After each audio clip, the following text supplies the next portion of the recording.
মানে কি আতঙ্ক তৈরি করার জন্য?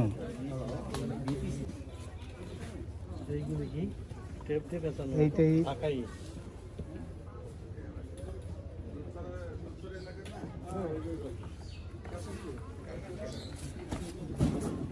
দর্শক, আমাদের বর্তমান অবস্থান হচ্ছে গোপালগঞ্জ সদর উপজেলার ভেন্নাবাড়ি ইউনিয়নের এটি চামটা বাসস্ট্যান্ড জামে মসজিদ। এখানে কিন্তু আমরা দেখতেছি যে ককটেল সদৃশ্য 3টি কৌকা রয়েছে এবং একটি মিটার রয়েছে, যেটি ডিজিটাল মিটার।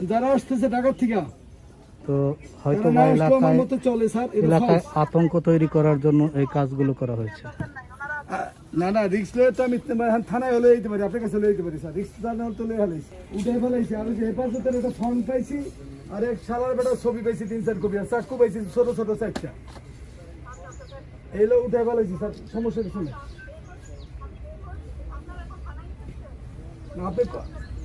না না, তাহলে এই জায়গায় থাকুক, আমরা থানায় নেবো কেন? তাহলে আর এই জায়গায় ঘটে তাহলে আমি 2 বালতিতে 2টা বইরা ফেলাইছি স্যার, এই সমস্যা নেই। ঠিক আছে স্যার।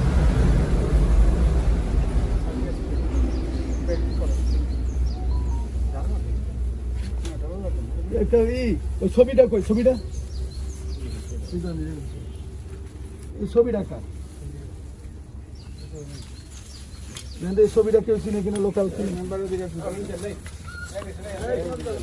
এই ছবিটা চিনে কিনা? মেম্বার সব কিনা? এই যে আমি স্যার, নমস্কার। এই ছবি চিনেন? হুজুরের ছবি, এই হুজুরের ছবি, মসজিদের ইমামের ছবি। ও তাহলে এটা আমার ছবি বানাই দেন তো। লুৎফরের ছবি হয়তো ঠিকই আছে। ওটা কেডা? এটা লুৎফর স্যার। লুৎফর কেডা? এই এলাকা। মানে সে ভালো লোক না? সে ভালো লোক, অনেস্ট ম্যান স্যার। আমিও তো অনেস্ট। এই যে এদেরই ছবি, কাশেম শিকদার আর লুৎফরের ছবি, এই তো? বুঝছি, ফাইজলামি স্যার। এটা কেডা? ওই যে একটু বড়। হ্যাঁ হ্যাঁ, জাকির। মানে ঠিক আছে, মানে এরা হেফাজত। এই চেয়ারম্যান কথা কোন থাকে? না, এটা হেফাজত না। কে?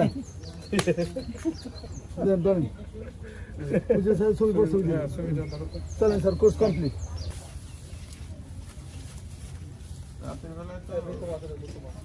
আপনি কি কইছি ফোনে বোঝেন নেই? আমার তো প্রিট করার সময় নাই তো।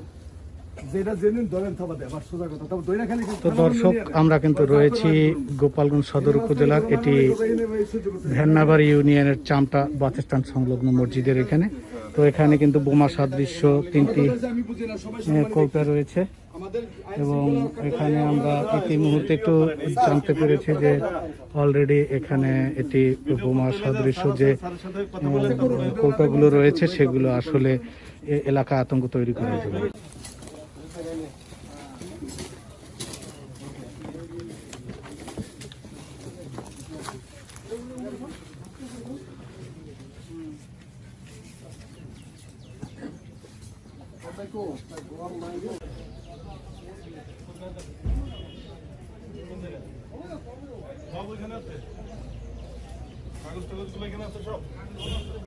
তো দর্শক, এখানে কিন্তু বোমা সাদৃশ্য যে বস্তু পাওয়া গিয়েছিল সেই বস্তুটি উদ্ধার করা হয়েছে এবং প্রাথমিকভাবে আমরা জানতে পেরেছি এগুলো আসলে এলাকায় আতঙ্ক তৈরি করার জন্য করেছিল। কিন্তু তারপরও নিরাপত্তার স্বার্থে কিন্তু এখানে ফায়ার সার্ভিসের একটি বিশেষ টিম এসেছিল এবং বোমা ডিসপোজালের জন্য একটি বিশেষ টিম রয়েছে এবং কিন্তু ঢাকা থেকে বিশেষ টিম অলরেডি আমরা জানতে পেরেছি যে তারা কিন্তু রওনা দিয়েছে এই ঘটনাস্থলে আসার জন্য।